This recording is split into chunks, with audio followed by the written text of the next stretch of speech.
Hey guys, Carrie here with Main Street Mamas. Have a new video, brand new video today, and we're going to talk about top 15 things to do on your first trip to Walt Disney World. I had it at 10 and then I just couldn't help myself, so I bumped it to 15, and these are very doable in a trip of several days. Okay, so we're going to start at the top, and these are not in any order, it's just 15 of my favorite things to do and some of the iconic things to do while you're there. Okay, so first thing on my list, I've got to take a picture in front of Cinderellas Castle in Magic Kingdom. It's just, kind of a must do. So some facts about the castle. It stands at 189 feet tall. Although forced perspective created by the Imagineers, because they're geniuses, it makes it seem a lot taller. It has 27 towers. It took over 18 months to build, and it's created from steel framing structure, and it can withhold up to 110 mile per hour winds, which comes in super handy during hurricane season. Let's see. Also, a big tip with that is use the PhotoPass photographers that are up and down Main Street, because even though if you haven't gotten the Memory Maker package, they'll still take your camera or your cell phone and they'll take a picture of your family along with the picture that they take for the Memory Maker. Just in case you decide you want that at the end of your trip, you'll have it, but also use your phone. And some of them get super creative and do like cool angles and stuff, so they don't mind. Ask them to do it, and that way you'll have that forever. Okay, the second thing, watch Happily Ever After fireworks show. It is a projection show at Magic Kingdom, and it happens every night, and it is amazing. So it's a nighttime show at Magic Kingdom, usually at 8 or 9 nightly, depending on the time of year. Also, sometimes really bad weather will keep it from happening, but they'll do their best. I mean, I've seen it done in the rain. The fireworks didn't quite explode like they normally would have because of the moisture in the air. But check there's a guide map that you can get at each park, and it'll have all the shows and events for that day listed, because it changes daily. And also your My Disney Experience app will have all of that on there, and I love that app. It's the best thing ever. Anyway, so it's a fireworks and projection mapping. It has more fireworks than any other show done at the Walt Disney World Resort property. The best view is on Main Street. You just get right in front of the castle, and even if you're further away, you can hear the music still, and you can still see the projection. The fireworks obviously is kind of a better view further away with the fireworks, but we like to kind of get close to the front where the statue of Walt and Mickey Mouse are, and we kind of get in that area and like to watch it, but that's kind of close. Let's see. It's got an amazing soundtrack from all your favorite Disney movies from over the years, and it's actually, all the music was recorded by a 75-piece orchestra from London, and it's just beautiful music. It lasts about 18 minutes, and at the end there's this just awesome treat where Tinkerbell flies out of the highest tower, and it is just so magical, and I cry every time. I know it's cheesy, but it brings the tears. Okay, number 3. At Magic Kingdom, obviously, ride an opening day attraction. My favorite, and there's several, but my favorite to do, especially with my kids, is Peter Pan's Flight. It is highly popular. I like to use FastPass Plus with it, or rope drop it, because there's no height requirement, so any age can ride it. So it's super popular with your initial 3 FastPass Plus selections. I have found it as the running 4th. After your 3rd's over, you can add a 4th and 5th and so on, one at a time after your 3. And I have found it then, but typically it's hard to get because of no height requirement. The whole family can ride it. It's a dark ride. You fly in a pirate ship over London, past the second star on the right, and straight on till morning into Neverland. And it is super nostalgic. And it's in the air conditioning, which is awesome. If you don't get a fast pass for it, you can rope drop it, or the last ride of the day. Sometimes it gets less and less wait. And another trick is if the park closes at 10 and you get in line at 9:59, they'll let you stay in line and wait it out. So a lot of times that's a trick that I use. But yeah, super nostalgic, and they have an interactive queue. That's what I was going to say. If you don't get a fast pass and you have to wait in the queue, it's one that's okay to wait in because it's such a cute little interactive queue. All right, number 4, must meet the big cheese himself, Mickey Mouse. You can find him in Magic Kingdom at the Town Square Theater. They have Fast Pass Plus selection for that. I actually never used a Fast Pass for it.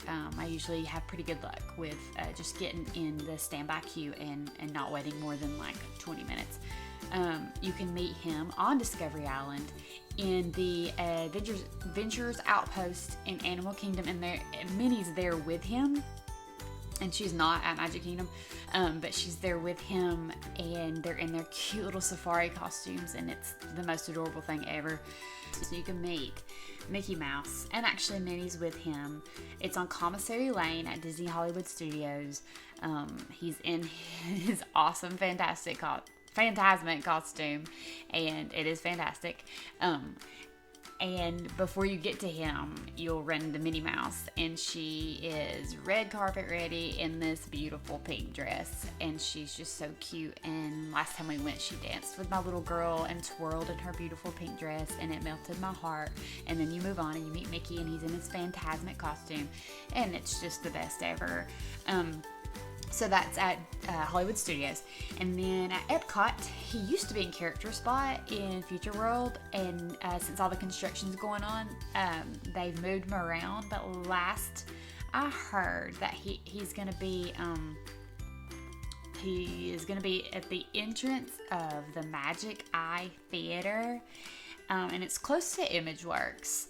I don't know if that's a permanent spot for him, but he is in like this black tuxedo with his red pants, and it is adorable. And Minnie sometimes is there with him, and she has her red and white polka dotted dress, and so it's just the cutest ever. So those are the 4 places that you can actually like meet and greet with him, like take a picture and get an autograph book. Also at Epcot, if you are a Visa card member holder, the Disney Visa card member, they sometimes have like private little meet and greets where you have to show your Disney Visa card and your family can come in, and it's just a shorter line typically. We have used that a few times, and you've got Mickey and Minnie, and sometimes Pluto, Goofy. Like, it's not just Mickey, so that's pretty cool. But those are the places where you can like meet him, shake his hand, get a picture, get his autograph. But you can see him throughout Disney World in all different shows and stuff. I love seeing him in the different parades and in Phantasmic. You know, obviously that's where he just shines, and that's the show at Hollywood Studios. Anyway, so you can see him tons of places. All right, so number 5, conquer the mountains in Magic Kingdom. It is a thing, and it is a fun thing. You ride the mountain rides, which is Splash Mountain, Big Thunder Mountain Railroad, and Space Mountain. Some people include Seven Dwarfs Mine Train. That is not one of their original, Conquer the Mountains, but why not? But the original, Big Thunder Mountain Railroad, it is a 3-minute long, thrilling roller coaster ride through haunted gold mines. It's located in Frontierland and has a height requirement of 40 inches. You can get a Fast Pass Plus selection on this, and I do sometimes because the wait can get like an hour and some change on a busy day. The second one is Splash Mountain. It's also in Frontierland. It also has a 40-inch height requirement. It is a log flume water ride. It's got like over 100 animatronics. It's got several like dips throughout the ride, and it's got one, I believe it's a 5-story drop, which is where you will get wet, and it's super fun. I like it. Sometimes I wear a poncho if I know that like I don't want to be soaked the rest of the day. Some days it's like really hot and sunny and I don't care, but there's some days where it might be kind of chilly when we go in the winter, and so I wear a poncho. But yeah, you'll get wet. The third mountain is Space Mountain. It is a dark, thrilling roller coaster ride through space. It has a 44-inch height requirement, and yeah, it's super fun, and it's super dark, and can be a little scary, but for littles, because 44 inches, I mean, my 5-year-old is 44 inches tall. When she was 5, she wouldn't ride it. I wouldn't put her on her because it was kind of scary. But anyways, super fun, kind of scary, and it's in Tomorrowland. I don't know if I said that. All right, number 6, ride Kilimanjaro Safari. Super popular. There's no height requirement, so we always fast pass. Plus this in the mornings because the animals seem more active in the mornings. Let's see. You set off in an open air vehicle. It's a guided tour through the African savannah, and there are like 35 species of animals that roam freely over 110 acres. It's about 18-20 minutes long. Can be longer if a giraffe gets in your way. That's happened before, and you can't do anything about it. You just have to sit and wait. And it's awesome, and edutainment at its best. Number 7, Wild Animal Kingdom. You might as well see the Festival of the Lion King show. It is in Africa at Disney's Animal Kingdom. It's a 30-minute show based on the Lion King. There's beautiful floats and live performances. There's gorgeous singing, and there are fire dancers and acrobats, and it's just amazing. And I cry every time, especially at Can You Feel the Love Tonight? Oh, gets me every time. And just beautiful. Let's see, they have several like mini shows throughout the day. You just check your little guide map or the app. Love the app. The My Disney Experience app. Check it every day. It's super popular. You can fast pass plus it. We don't always do that, but if you want to, and there's really not a terrible seat at all because it's kind of set up like a round situation, so you can see from pretty much any bad seat. But if you want a good seat, get there about 30 minutes early, and that'll help that situation. But highly recommend it. Also, Animal Kingdom number 8, ride Avatar Flight of Passage. It is amazing. Climb atop a winged mountain banshee for a breathtaking 3D flight over Pandora. There's a 44-inch height requirement. It's definitely a thrill ride. I would definitely use Fast Pass Plus. If you cannot get a Fast Pass, rope drop it. Rope drop is pretty effective with this. It might seem like there are a ton of people rope dropping it with you, and there probably are. But just keep on going. Follow that line, because I've seen it get up to a 3-hour wait, and I would do it. Just do it first thing in the morning, or do the trick where if they close at 9 o'clock, get in line at 8:59. They'll let you stay, and a lot of times the line's shorter than it actually says it is, and it does that at rope drop too. It might say that it's an hour wait at rope drop, but really it's probably less. Happens all the time. Don't bet the farm on that, but it happens often. So we're at number 9. 9.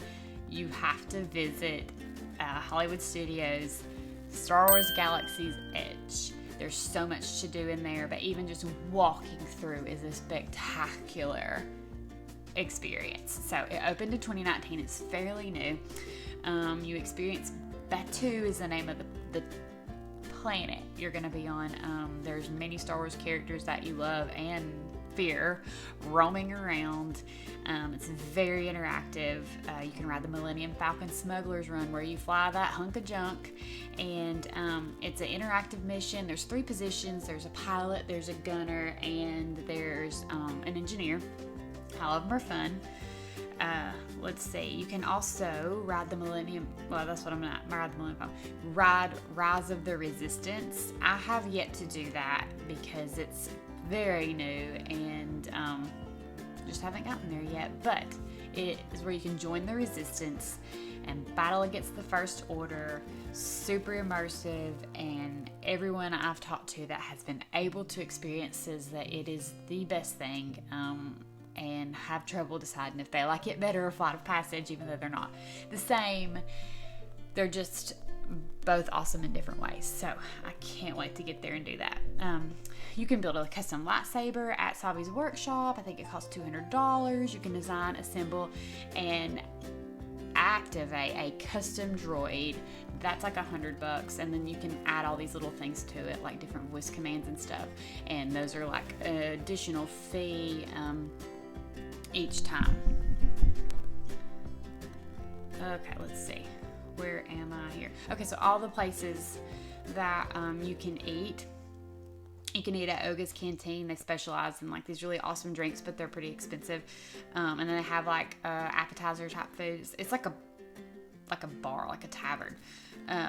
They have Docking Bay 7. They have the Milk Stand, Ronto's Roasters, and then Katsaki's Kettle Corn, which is super yummy. All right, we are at number 10. Number 10 is Ride the Monorail and the Skyliner. I used to just say Ride the Monorail, but now the Skyliner's here and it's amazing. The monorail has 3 separate lines. It has the resort monorail that connects Magic Kingdom, Epcot, and then the deluxe resorts, which are it's going to connect you to Grand Floridian, the Polynesian, and the Contemporary Resort. The second line is the Epcot monorail, and that originates at the TTC and goes to Epcot, and then you've got the Express monorail that originates at the TTC and takes you to the Magic Kingdom. The Skyliner is so fun. It is their new aerial gondolas, and they have like whimsical theming, and it's the state-of-the-art gondola system that connects Disney Hollywood Studios to Epcot, and the new Riviera Resort at Caribbean Beach, and Pop Century, and Art of Animation. And both of those are completely free or included in the cost of your stay. If you're staying on property or off property, you can still ride them. They're both attractions on their own. They're both so fun, and my children think that they're on a ride just being on them, and we haven't even entered a park yet. So it's such a cool experience. Number 11, Eat Dole Whip. It is a whipped up, creamy, yummy, soft serve. Pineapple was the original flavor. Now they've kind of ventured off and added more flavors, but pineapple. It's available at Magic Kingdom, Aloha Isle. It's in Adventureland. They have it at Animal Kingdom's Tamu Tamu. Epcot at the refreshment port located close to Canada. It's inside the World Showcase. At the Polynesian, it's at the Pineapple Lanai. I know that at Magic Kingdom you can get it in swirl with vanilla. You can get it in a float with pineapple juice, which is like sickly sweet, but it's super yummy and refreshing. Pineapple upside down cake, which is like on a donut type cake. So several ways. You can also get it with rum a few places. But yeah, and now they offer all these like new seasonal flavors. Okay. Number 12, Walk the World Showcase in Epcot. Not just walk it, experience it. There are 11 countries, and in each country, the cast members are from the country that you are visiting, which is super cool, super authentic. You can ask them all these questions that will help you with figuring out how you can eat and drink your way along through the World Showcase. You can ask them what's most authentic, or ask them for tips while you're there, and you can kind of pick their brain. It's really neat. There are several shows throughout, characters throughout the World Showcase. Right now there's only one attraction. It's the Frozen Ever After ride, and it's really fun and sweet. They are adding Ratatouille and a experience through Cherry Tree Lane. I don't think it's not going to be a ride, but it's definitely going to be an attraction. But those are coming later. Right now, just the one attraction in the World Showcase, and the rest are in Future World at Epcot. But you have to walk the World Showcase. It is, again, edutainment at its best.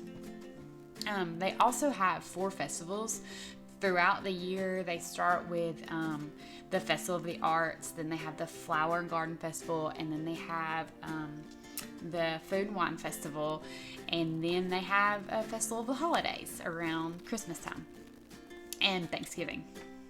Okay, so number 13, visit Toy Story Land in Disney Hollywood Studios. It is Andy's backyard. You shrink down to the size of a toy and you are playing in Andy's backyard with his toys. You can meet Woody and Jessie and Buzz. You can meet Bo. She's there, Bo Peep. They got the toy soldiers that walk through playing music. And calling out commands. It's super cool. There are 3 attractions. You've got Toy Story Mania.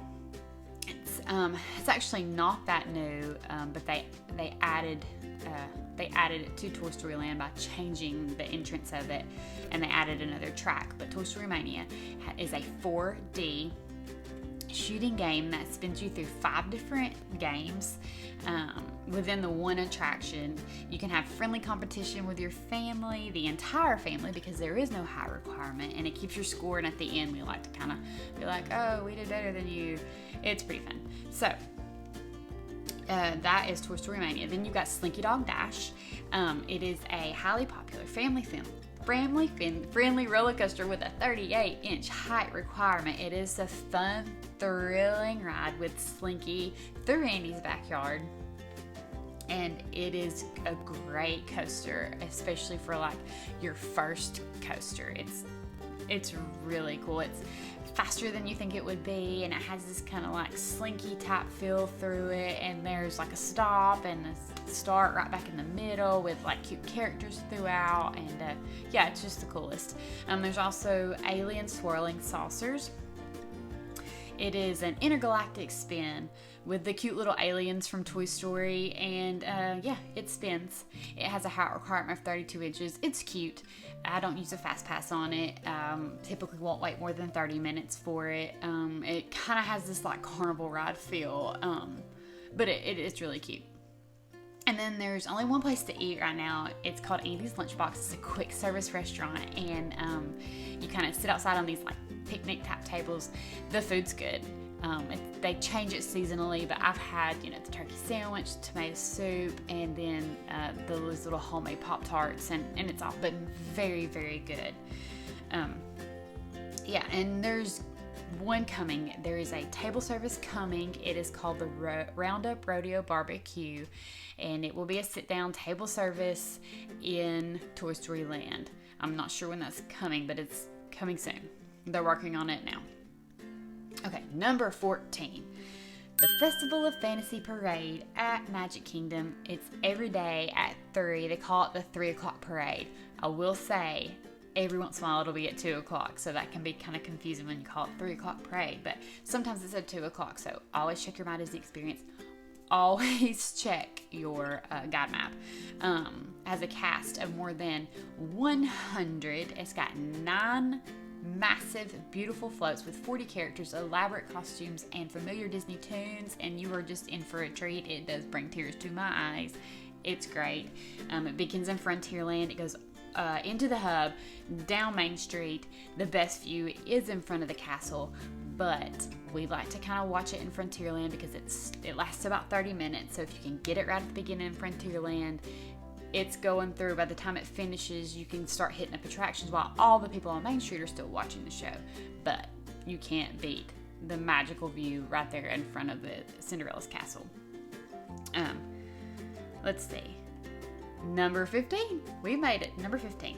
Ride Soarin' Around the World. It's in Epcot in Future World. On the land side, it is an airborne adventure as you hang glide above breathtaking wonders of the world. It is really cool. It's a 180 degree, 80-foot projection. It's got pleasant scents that they kind of disperse while you're hitting different scenes. It's kind of associated with it. Wind kind of blowing through your hair, so you really feel like you're hang gliding. It's pretty awesome. We do it every time. It is pretty much a must do. So, all of those, my top 15 to do when you go for the first time to Walt Disney World. It's not in any particular order. It's just, these are my favorites. So, if you have a top 10 or top 15, put them in the comments below. I would love to see what your favorite things to do are. And yeah, we can just talk about it and dream up our next trip together. Thanks, guys. See you later.